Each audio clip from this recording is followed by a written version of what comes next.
Everybody here? Yeah.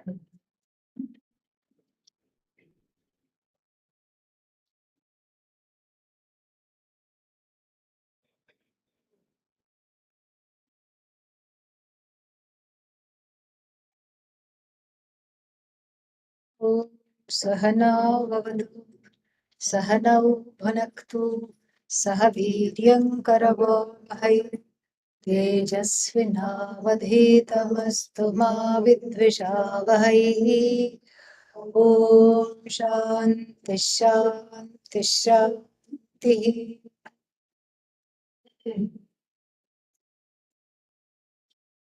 We have covered a lot of ground, which comprises this Yoga Shastra. We have talked about Samatvam Yoga Uchyate, the first definition of yoga, and what was covered in the last class, in the last session, was the second definition of yoga, Yoga Karmasu Kaushalam. Sorry? No, not during class. We don't eat or drink. Yeah, that shows growth. Yeah. Yesterday, nobody came for class in the afternoon. But today, nobody came for, nobody went down. That shows a certain growth. So this is, when this one has to drink water because of some dryness, cough or something, it's a different thing. But otherwise, this is that samadhanam which we have been talking about, single-minded application. So this is, so in the last session, we covered another definition of yoga without even knowing that definition. It's already covered. Now we can say this is called yoga karmasu kaushalam. Kushalasya bhava kaushal. This is all from the Bhagavad Gita is completely based on the Veda. Taittiriya Upanishad. Kushalam na pramaditavyam, dharman na pramaditavyam, kushalan na pramaditavyam. It's all about kushala. Kushala means the ability to interpret dharma at all times. This is yoga karmasu kaushalam. The ability to catch hold of dharma and never, ever, ever let go. This is kaushalam. We have seen all this. That is why we have stories such as what was that king, the truthful king? Harishchandra. How he was tested. They thought, oh, maybe we'll let him, maybe somebody, somewhere he will slip and he will go against dharma. It did not happen. They took away the child, and he was forced to be a chandala, a funeral groundskeeper. And here his own child has died, and from his wife he demanded a piece of cloth as payment to bury the child. And she said, all that I have is what I'm wearing. He says, give that. And as she was about to disrobe herself, Bhagavan gave darshan and said this was a test. This is how the story was. This story is meant to inspire that, it's easy to follow dharma when everything is going your way. Very easy. Smile, laugh, and take selfies. Wonderful. But when there is adversity, when there is calamity, that is when this dharma should be followed, and that is what is called kaushalam. That is kaushalam. It is like one grows into a person like Dasharatha. Dasharatha had given Kaikeyi 2 boons. One of his wives was called Kaikeyi. She had 2 boons from him. And because she had helped him win the war with the Asuras, he was very, very happy with her because she drove the chariot. She did not let it topple over because it had because it had that axle which was broken. So she held on to the axle, held on to the reins of the horses, and led him to victory. Drove the chariot in that. What a lady! Strong grit. And then he said, I owe you. I want to give you 2 boons. Ask for anything you want. You have pleased me so much. And what did she say? I'll ask later. I don't need anything from you right now. Then on the day of Rama's coronation, 1 minute he left her matching her saris with her jewelry, and next minute she is in the anger management room. Oh, there was such a room, yeah. That is the meaning of Kopa Bhavanam in, in the Ramayana. Anger management room, it was made of some kind of a, what is that, transparent material, so that the person there is having a fit, but you make sure that they are not harming themselves. That is how. So, 1 minute she was choosing her sari and matching the jewelry to it, and another because she loves Rama dearly and she thinks of him, she thought of him as her own son. And next minute she is having a fit and tearing her hair out and refusing to get dressed, tearing her clothes out and having a tantrum. And then what happened there? There, Dasharatha goes, everybody goes. Nobody can convince her. No one. Then Dasharatha goes himself. He says, "What is this, O queen? What are you doing?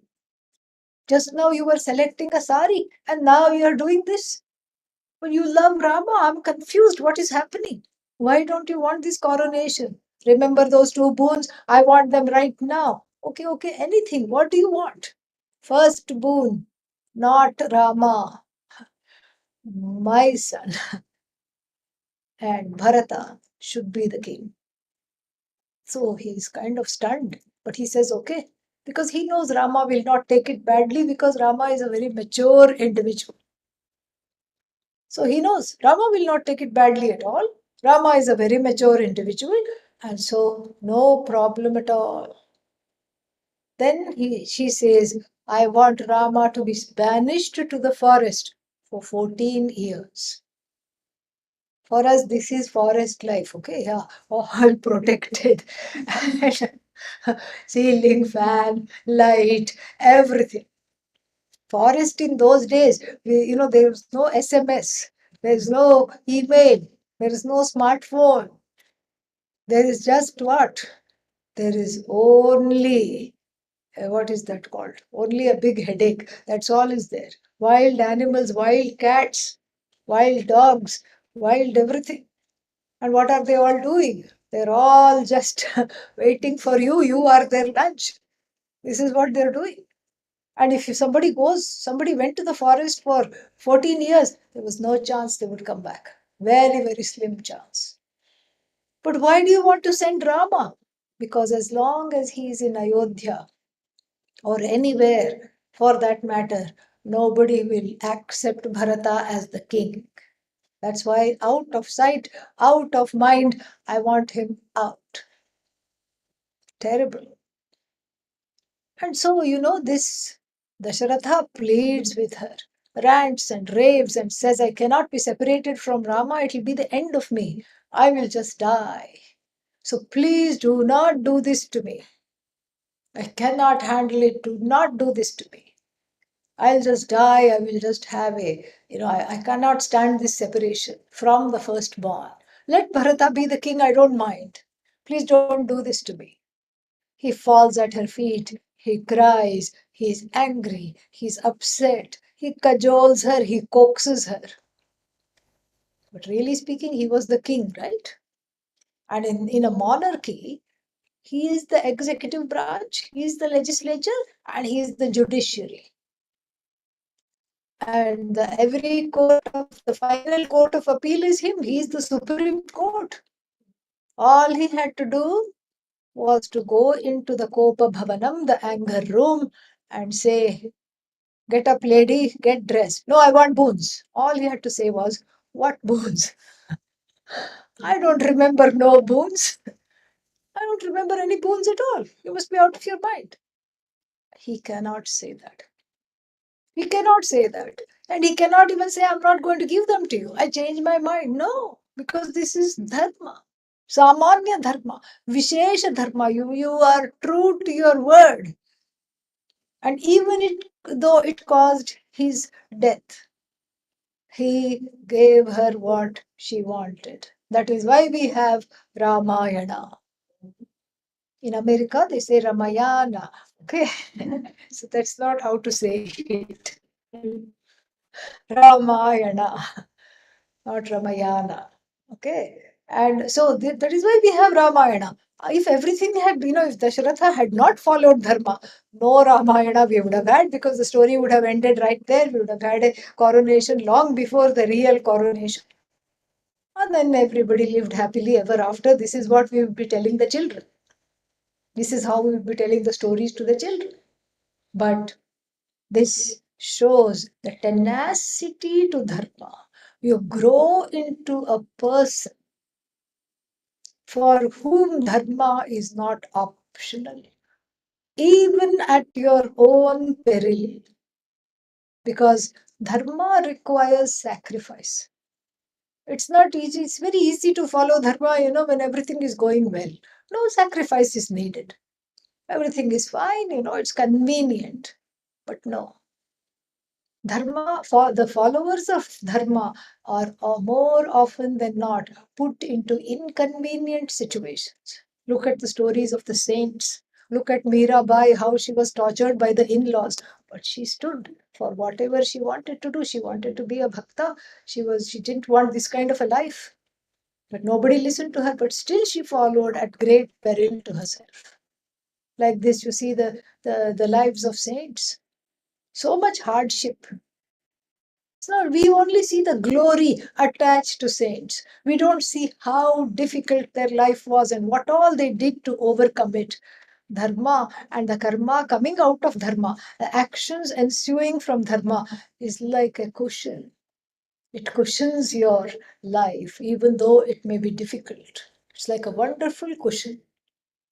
You see the story of Mirabai, you see the story of so many saints, Gandhiji, and that is what Satyagraha means. It's following Dharma.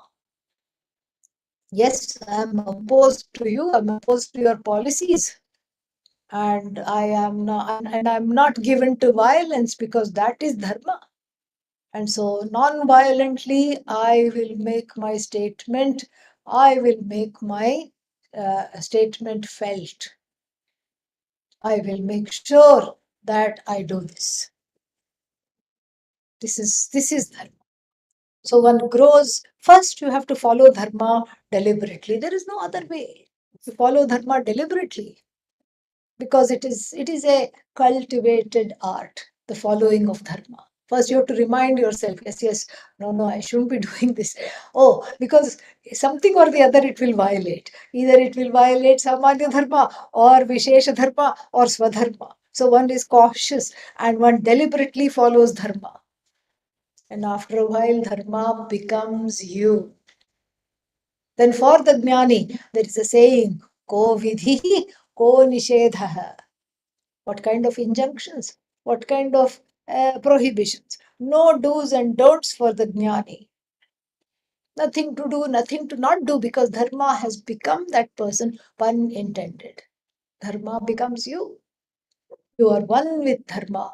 And this is what is Yoga Shastra, because this is how one, this puts one in a great place of spiritual, emotional growth and maturity, so that one is available for the knowledge. How does Dharma contribute to emotional maturity, if you ask? What I'll have to say to that is that because it involves sacrifice, you grow out of your raga and dvesha. You grow out. You don't even have to drop the raga dvesha, it drops by itself. Because as Pujya Swamiji used to say, anything that you love is either illegal or unethical or has too many calories and therefore you cannot have it. Anything that you love is like that. And there is a story about Pujya Swamiji's life also. The Karela story, it is called. Karela means bitter gourd. It's a very bitter vegetable. And then he went somewhere to some Mami's house in Delhi, and she happened to serve him Karela. He really did not care for Karela. And so but he didn't want to insult the host. So he said, yes, it was very nice. Thank you. Then the next auntie who wanted to have him over for lunch called the first one and said, "How did you do this? You had a successful bhiksha you hosted. How did you do this? Very successful. What did you do? Tell me. Everybody's talking about you." She said with full confidence, "The Swami loves Karela. No matter what you cook, make sure you have Karela."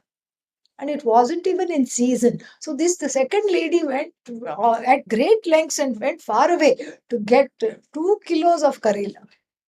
From the beginning, we have dessert in the beginning because we are special. Payasam. Even there she had managed to incorporate Karela. To the end, she had Karela. Karela chips, Karela this, Karela that. And Swamiji was aghast. He said, "What happened? What else is there? Karela. What else is there? Karela. Oh la la, Karela." Right? Everything. Here a Karela, there a Karela, everywhere Karela, Karela. And he just ate it. And then he lived to tell the tale that he could not always eat what he wanted. So he learned to like whatever was served. This is dharma. This is Vishesha dharma. Not saying what is this, and I don't like Karela, and you shouldn't have prepared. In fact, I should have said it to the first lady itself. Then after that, it just happened. So for such a long time, Karela, Karela, Karela. Then one day he told this story in the class. Then at that time, people knew. By that time, he had started to love Karela. You can't do always as you like. You learn to like whatever you have to do. Here is where Samanya Dharma, Vishesha Dharma, and Swadharma converge in this very sentence. You can't do always as you like. You learn to love, therefore, you learn to love whatever it is you have to do. This is this is the beautiful expression. Then again, every karma is Ishvara Arpana Buddhi. So you are offering it to Ishvara. So can you offer day before yesterday's lunch to Bhagavan in the form of Naivedya? Om Pranaya Swaha, Apanaya Swaha. Can you do that? Yes? No? No. If anybody thinks yes, you know what to do. See me after class. So, absolutely not. You cannot offer yesterday's food to make it fresh. So this is if the karma is your offering to Bhagavan, that means no, you cannot be a dirgha sutri. Dirgha sutri means a procrastinator. Procrastinator. Everything has, an offered action to Bhagavan means whatever is done or has to be done on time is done in a timely fashion. Done in a timely fashion. It is not, put off. Because when you put off, you just feel put off. Yeah. You yourself feel cross. Afterwards, to do it is a great, great problem. It's not easy. So this is again, karmasu kaushalam. This is part of kaushalam. To not put it off because you're offering it reverentially. Yatah pravrittir bhutanam येन सर्वमिदं ततं स्वकर्मणा तमभ्यर्च्य सिद्धिं विन्दति मानवः. 46th verse of the 18th chapter. Very beautiful teaching here. Yataha, yasmat karanat, from which causeless cause.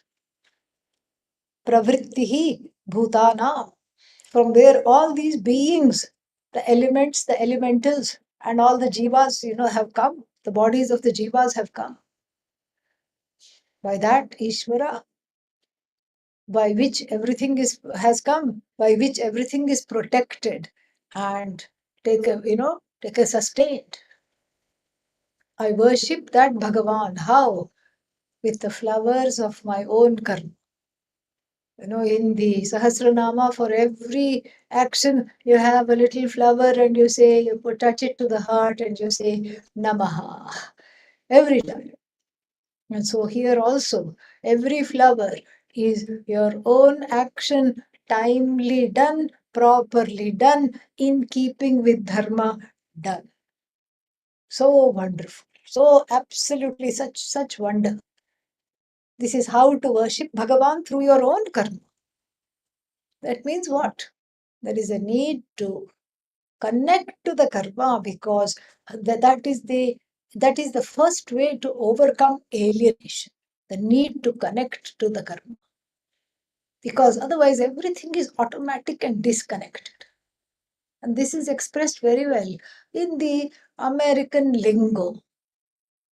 In America, where I teach most of the time, then there people are always in a hurry. Everything is rush, rush, rush, rush, rush. And then their language also is a language, it's a violent language of how they lead their day-to-day life. It is unfortunately, we cannot single out America. Even in India, the same thing is happening. Especially in the metro areas, rush, rush, rush, run, run, run, run, run. I threw the covers and got out of bed. Why do you have to throw things even before you have woken up? I threw it off. Then what? I jumped into the shower. Why do you have to jump into the shower? Why can't you walk with the God-given legs? Why do you have to jump? I jumped into the shower. उसके बाद क्या? I grabbed a bite to eat. Ayyo. Yeah, all violent metaphor. The whole life is led in violent metaphor. I grabbed a bite to eat. Here we say this is an internal yajna. And the bath is an abhisheka. Gange cha gamane chaiva Godavari Saraswati Narmade Sindhu Kaveri Asmin bucket jale Sannidhim kuru. Enter this little bucket of water with which. That's why. That's why anybody who is from India doesn't like this shower. Yeah. So if you have relatives, who go to America, first thing they will do is they will ask for a bucket which they will put and the shower water or the tap water they will catch in the bucket and then they will bathe. Because this is what is done to Bhagavan. If you go to the temple and they turn on the shower, now on the Bhagavan, no fun. That's not how it is done traditionally. You bathe, what you do to Bhagavan, you do to yourself. It's amazing. What a culture. But here it's like you rushed to the shower. What is that? Jumped into the shower, grabbed a bite to eat. Here we say Brahmaharpanam Brahma Havihi. This is an internal yajna. So one is mindful of what you eat. Very, very, very mindful of what you eat. Most of the time, Indians are told, maybe not now, but earlier, Indians were told, when you are eating, don't talk. Don't talk when you eat. Every parent will tell their child. And then you go to America. Let's talk it over lunch. And one is very confused. When I first went, this happened to me. And the person who took me to lunch was very disappointed because I didn't say a word. I didn't know this, I was supposed to talk. Because everybody says, don't talk when you eat, focus on the food. No, then let's talk it over lunch. This is what it is. Very different. Grabbed a bite to eat. Here there is no grabbing. Again, a very violent metaphor. Then what did you do? I hit the road. Ayyo, another. Hit the road. And then what did you do? I cranked out some emails and so I crunched some numbers, cranked out some emails. Then what happens? You became cranky. That's all. That's all will happen.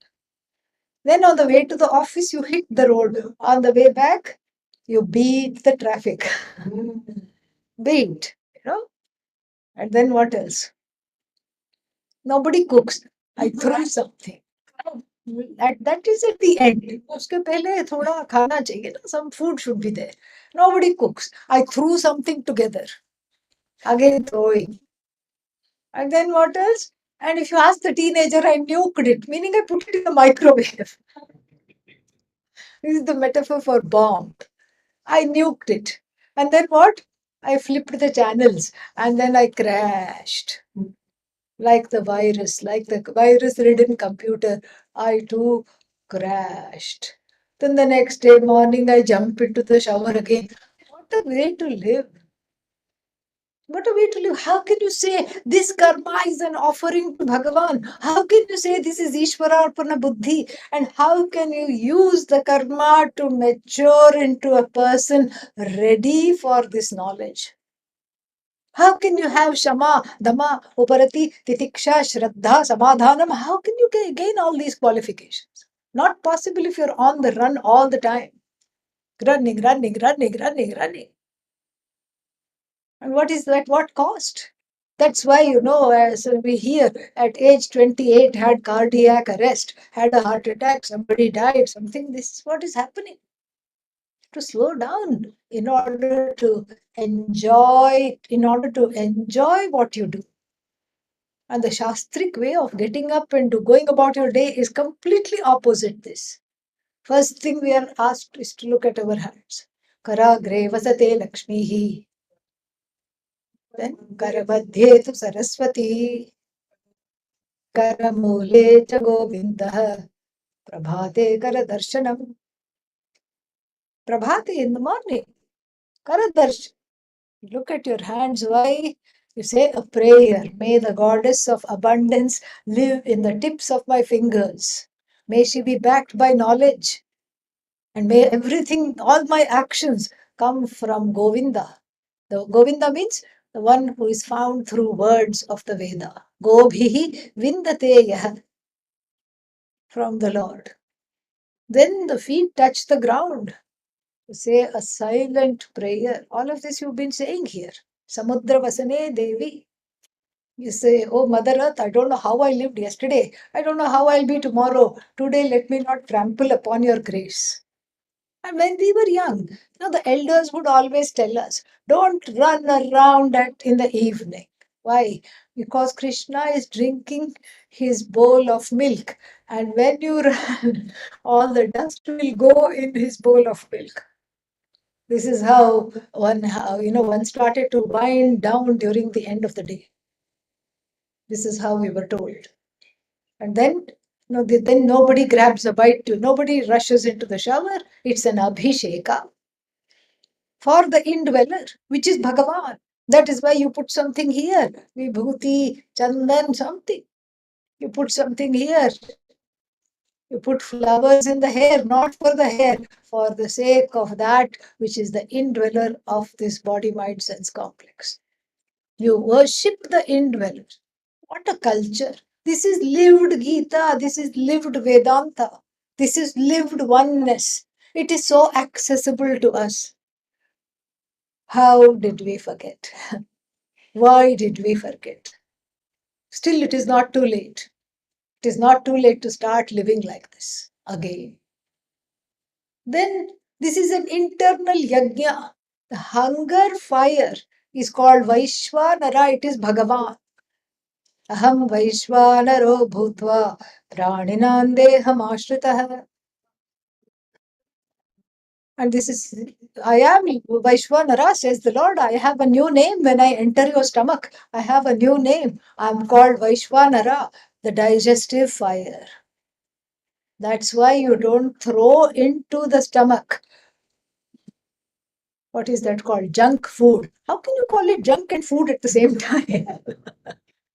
I don't understand, but that expression is there. Why do we eat like this? Why do we eat like this? We know it's not going to agree. Still, we eat the things that don't agree. So here it is just like in the yajna, you don't throw garbage. In fact, that is called yajna bhanga. This is what the asuras used to do. The asuras, would train a crow to fly and then throw something, a pigeon or something.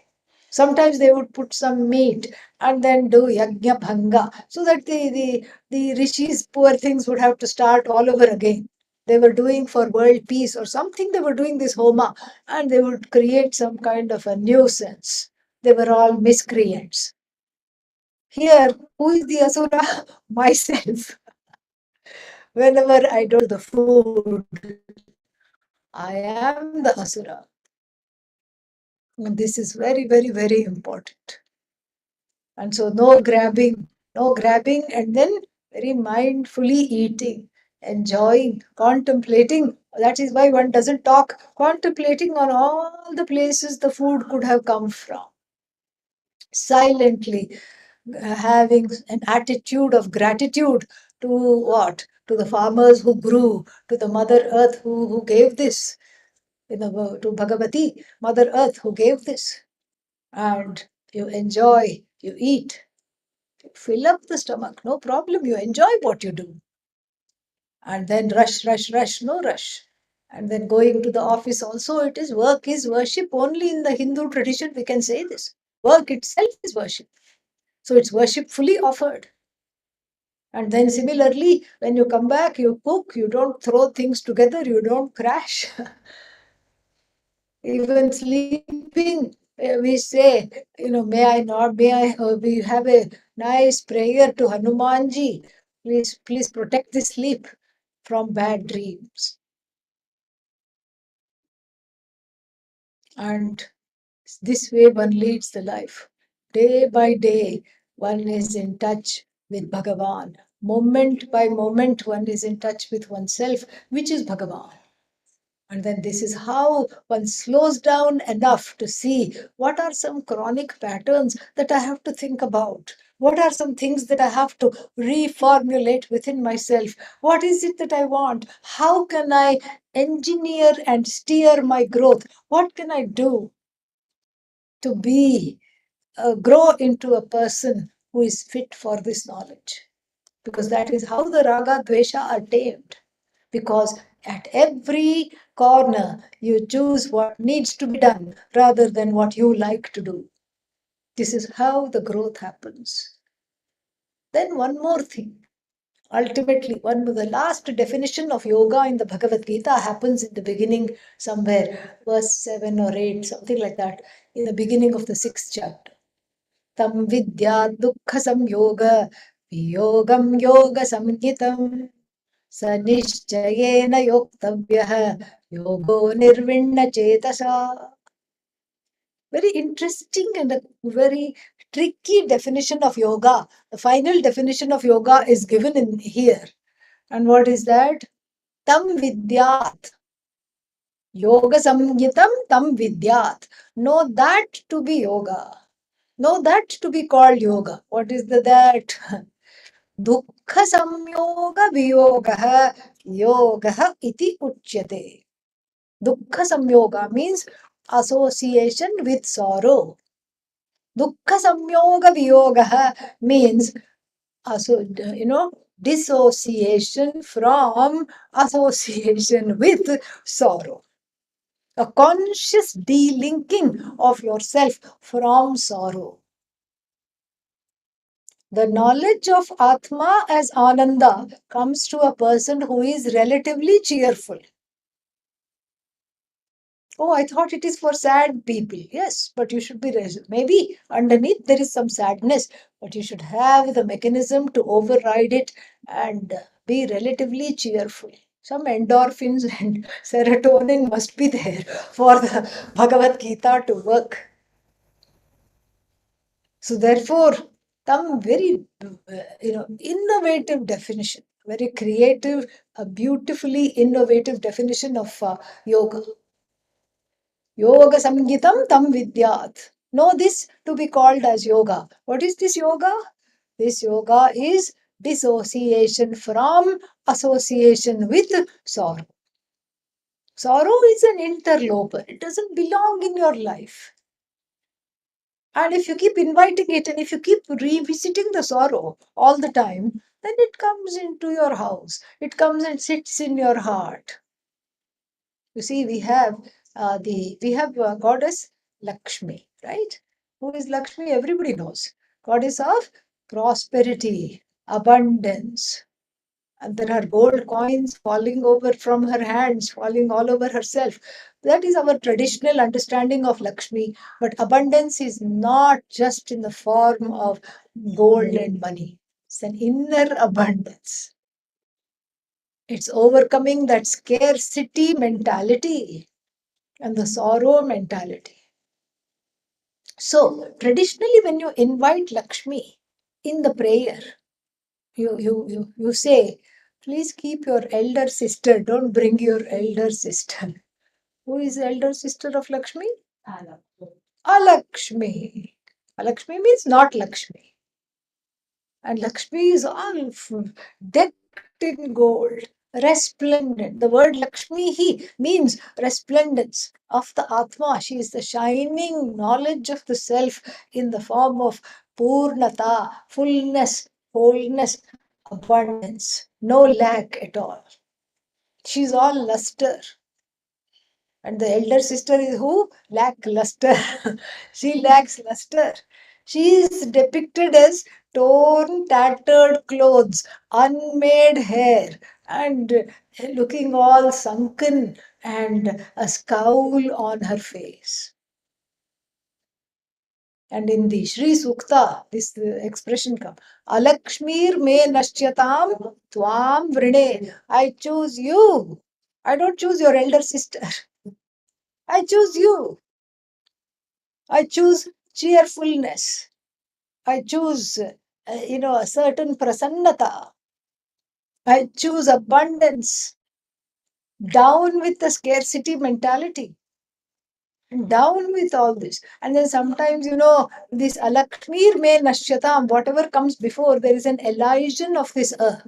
So sometimes people start chanting Lakshmir me nashyatam. Don't do that. That is not to be done. Alakshmir me nashyatam. This Alakshmi is not any elder sister or anything. If because it's a nice way to say elder sister so that you don't take it personally, so that you're able to listen to it. That elder sister is sitting in one's own heart. That scarcity in the form of sorrow, in the form of I don't have, in the form of constant mourning, in the form of constant complaints, in the form of resentment, grudge bearing, unhappiness is already there. But by making it somebody else's sister, the sister of the well equipped one, I have enough space to look at it and not feel guilty. So stop cultivating association with sorrow. You can think yourself to be sad any given time. You don't need any special things. You can give me any word now, and I'll make everyone sad in 1 minute. Promise. Give me any word. Yeah. Think of a word, give it to me. I'll make you sad in 1 minute. Forgiveness. Love. Huh? Love. What did you say? I said forgiveness. Forgiveness. Where is it? Who has forgiven me? Yeah. All the time, I only have to forgive. I have to be the better person. Have you seen my relatives? Have you seen how how they are thriving, and I'm the one following dharma, and I'm the one forgiving, and I am not thriving at all. Is there justice in the universe? Doesn't look like it. At least not for me. Is everybody in a bad mood yet? What was the other word? Yeah, nobody loves me. That was easy. That was very easy. Nobody loves me. Then that's sad enough, right? Then if you want to put a little more sadness in it, you add one more phrase. Even though I love them, I feel like shedding tears. Nobody loves me, even though I love them. Nobody wants me. Nobody acknowledges me. And I never get what I deserve. See, this is very easy to go there. This is mediocrity. Mediocrity is boring. Mediocrity is the first manifestation of samsara, where you huddle together and because you think mediocrity is safe. In fact, it's the most unsafe space for Vedanta because it has a wise grip on you. This is mediocrity. Why is it mediocre thinking? Because everybody goes this way. In fact, the Kathopanishad laments. In the Kathopanishad, Lord Yama, who is the teacher, laments. Paranchikhani vyatrinat swayambhuhu parak pashyati na cha antaratman kaschid dhiraha atmanam aikshat avritta chakshuhu amritatvam icchan. See, Lord Yama says it's as though Bhagavan has destroyed all of us. by making the eyes, the ears, and all the sense organs facing outside. So we are enjoying everything in the universe. And then the instruction is what? Go within, go within. How can I go within when there is so many things to look at, so many things to experience? How can I go within? I cannot go within. And so therefore what? So therefore, Bhagavan has as though destroyed us. He's mixed us up by giving us contrary instructions. Enjoy the world, but go within. How to do that? This is mediocrity at its best, described in the Kathopanishad. Therefore, the person blames Bhagavan and says, I am just going to go exactly how I want. I am drifting along, and I have drifted along for the last 10 janmas, and for another 100 janmas. Let me drift along. What is it to you? It is my janma. It is my birth. Let me have. And then Kashchit Dhiraha. Out of that, one person who is a Dhiman, Buddhiman, the one who has used his Buddhi, her Buddhi properly. Kashchit Dhiraha. One person. Avritta Chakshuhu. Atmanam Aikshat is in touch with the self, understands the truth of this self, understands oneself as Bhagavan. How? Avritachakshu, after undergoing an inner revolution, becomes a yogi in the way that we have discussed with these three definitions of yoga. Becomes a karma yogi, becomes a yogi. Avritachakshu, having undergone an inner revolution about the nature of samsara and how I am reproducing samsara, the person thinks, stops that. Amritatvam icchan, desiring amritatva, immortality, which is not based on the body, which is not based on the mind, which is oneself. Lets go of everything. It's very easy to swim downstream because the water carries you, and one janma after another, just you go with the flow. Again, the Kathopanishad here gives two choices. You are at a crossroads. You're standing there and there are two roads going. One is going this way, one is going that way. You can't even say they are parallel. They are divergent roads. So you want to make a choice. You don't know where you are, you don't know where you're going. So you look into one road, and there everybody seems to be very animated. There is laughter, there is tears. Somebody is crying, mummy, mummy, mummy. The other one is beating them nicely. And somebody else is laughing, somebody is crying, somebody is, selling something, somebody is buying something. You can only see up to the next bend.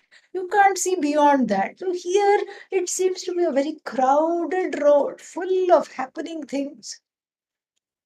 Men, women, children, booths, all kinds of experiences, balloons. It's like a mela, a fair. In the next one, you see, oh, only trees, nobody's there. Then you see a few beings dressed in orange, quietly walking. Which one will you choose?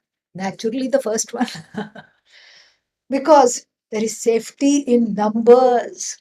Everybody is here, it must be safe. Every majority doesn't make something right, Majority doesn't make it right. The majority of the people, the earth was thought the earth was flat like a chapati. And in the 6th, 7th century, somewhere, Ptolemy came and said, no, the earth is round. It wasn't in keeping with the religious beliefs, so they burnt him alive for his beliefs. He was able to even show, but nobody listened.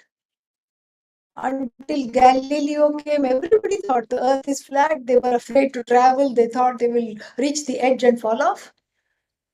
Only later they had to acknowledge that he was right. Too late for him, unfortunately, but that is how it is. Majority doesn't make anything right. Doesn't mean it's right.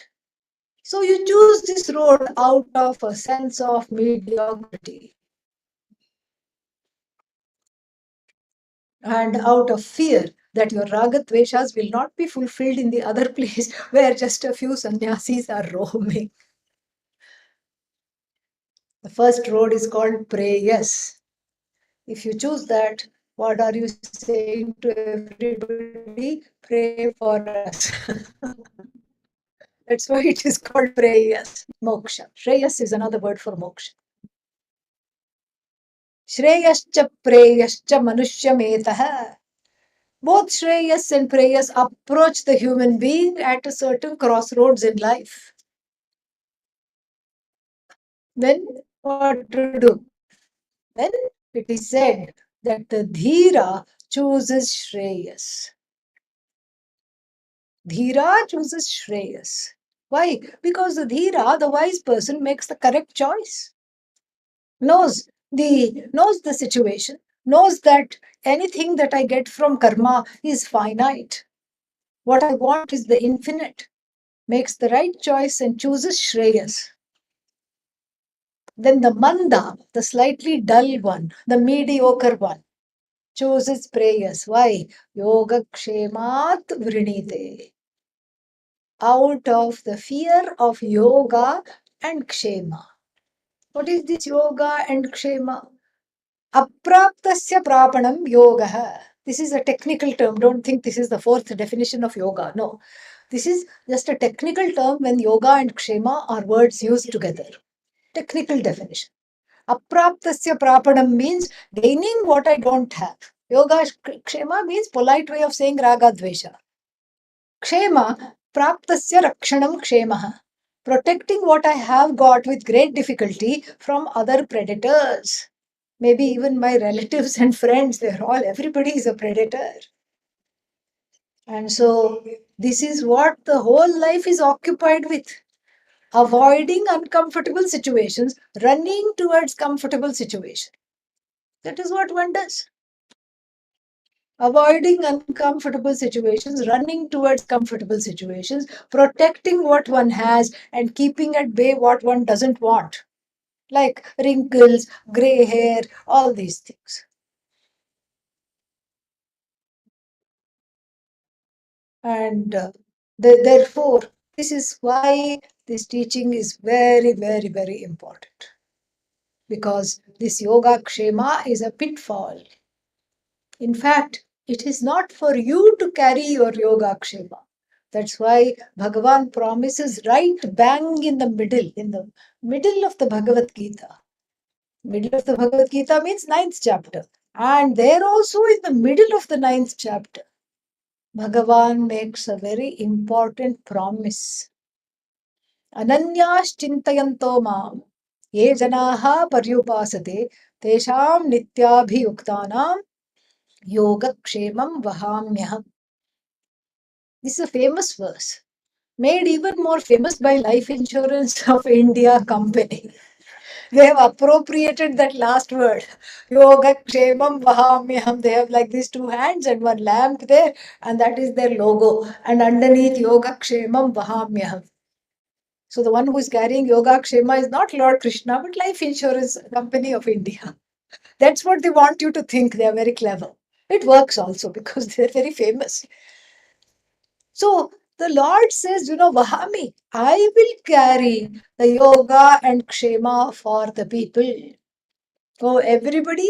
No. For the people who are studying Vedanta. Really? Yes. Because why do people not study Vedanta? Because they think I have so much to do. I have no time for Vedanta.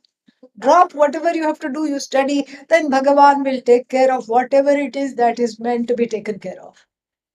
Then don't try to micromanage Bhagavan and say, I wanted this, but you gave me this. You have to be okay with however Bhagavan takes care of.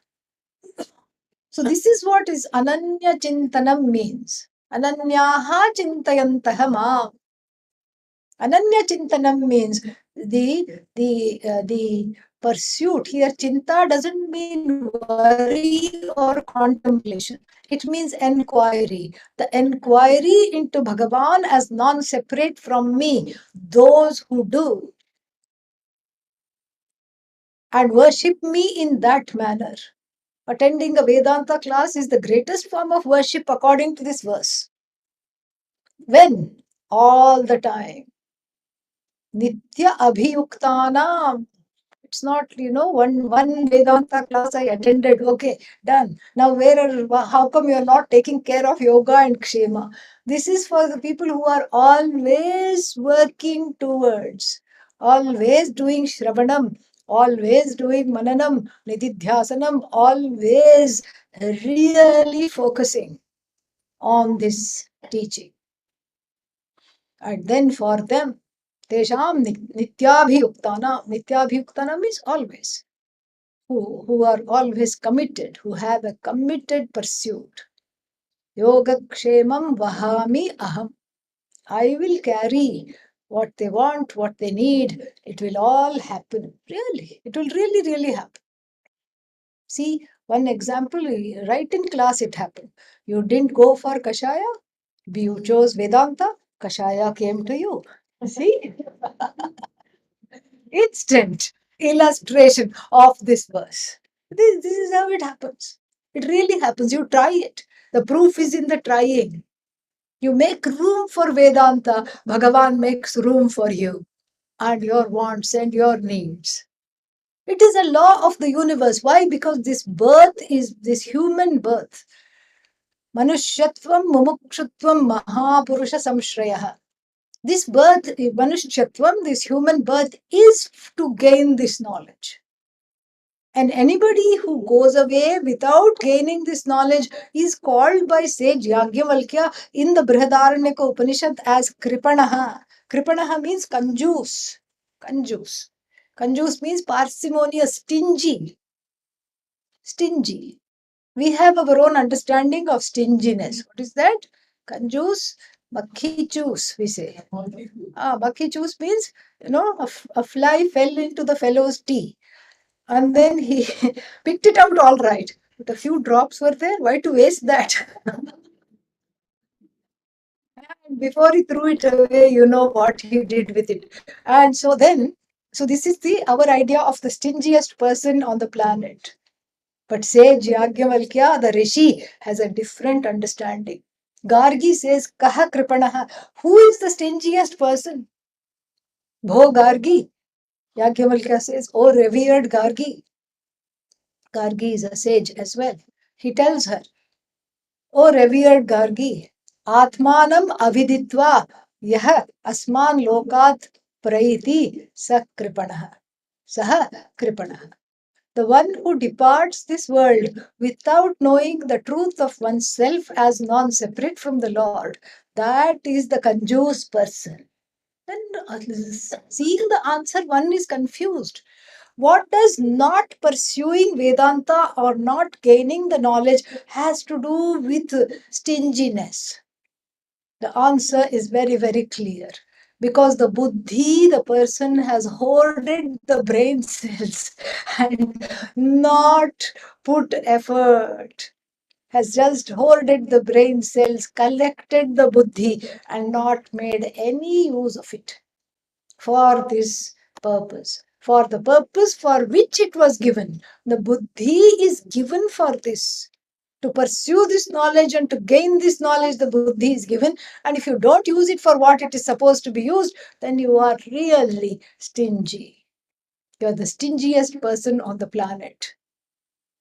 This is something which is so beautiful. So this life itself is for that. The goal is to get rid of this ignorance. The goal is to be in Ananda, to understand that one is not afflicted by samsara. That is the goal.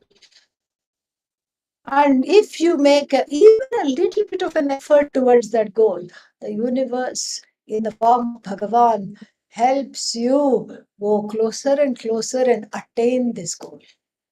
Helps you, feeds you, does everything that is needed. All you have to do is take a little risk and try it.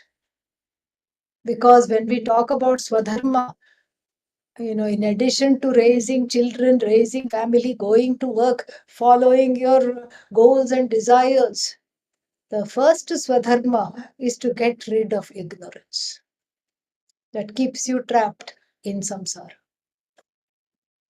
And therefore, the last definition of yoga ties in very nicely, because until we practice losing this scarcity mentality, nobody loves me, I don't have, I want. That is what has to be dropped. Dukkha samyoga viyogam. So, whenever those kinds of thoughts come, change the channel. Just like you do with a TV or seeing something which is a rerun. You have seen it many times. You know how it ends, and the ending is not good. You keep watching it? No. You will quickly take the remote and change the channel. Do that to the thoughts in the head. Change the channel, get up, take a walk, do something else. Do some gardening, do something with your hands. Whatever it is. Go help somebody. If you have a lot of time to worry, go do something else. Help somebody. Fundraise for something. Do something. If you cannot fundraise, fundraise. Okay? Yeah. With a D silent. Do something. That way, what happens is that there is not that same rehearsing pattern of those old feelings are not regurgitated. Change the channel. And then that's how one gains a mastery over the ways of thinking. This is how conscious dissociation from association with sorrow. This is for the thoughts in the head. Now, what will you do if there are other people around you that are doing the same thing? Then you stay away from them. Don't go to pity parties. Yeah. Pity party means everyone collects together to complain. The one brings the dish of hopelessness, another brings, you know, the what is that? Appetizers of dejection. And what do you get after coming out of some party? You should feel happy. You should feel happy after being with certain people. But if they are bringing you down, why associate with them? Because it's a habit. Well, it's a bad habit. It's not leading you anywhere. It's keeping you tied down. You're like a bird who wants to soar, but then the leg or the tail is tethered to a string by a cruel child. Sometimes they tie the leg and then tie it, and the bird flutters, flutters, flutters, and just drops exhausted. One life gone, another life gone, third life gone. How to cut that string? Stop. Stop feeling tied down. There is a lot one can do, especially when one feels that there are no options. There are options. To sit quietly and then contemplate, sit with a cup of tea, make some room in your life, not do anything. Just sit. Even if you're staring at the ceiling, doesn't matter. Just sit quietly. So many answers come. So many ways out come. And this way, one makes the space to study. And when one is relatively cheerful, the absolute ananda that you are is not far behind. When one's ragadveshas resolve, then that which is free of ragadveshas, the Atma, the contented person, emerges naturally. This is how it is. Preparation is 9/10 of this. 1/10 is the knowledge. And the whole of the Gita is a wonderful amalgam of the vision of Vedanta along with the preparation. With these words, we will close. I would like to hear from all of you. We'll open it up to, you can share one thing that you are taking with you, one highlight that you are taking with you. So this way, other people also will be inspired by what you say. Okay. ॐ पूर्णमदः पूर्णमिदं पूर्णात् पूर्णमुदच्यते पूर्णस्य पूर्णमादाय पूर्णमेवावशिष्यते ॐ शान्तिः शान्तिः शान्तिः हरिः ॐ श्रीगुरुभ्यो नमः हरिः ॐ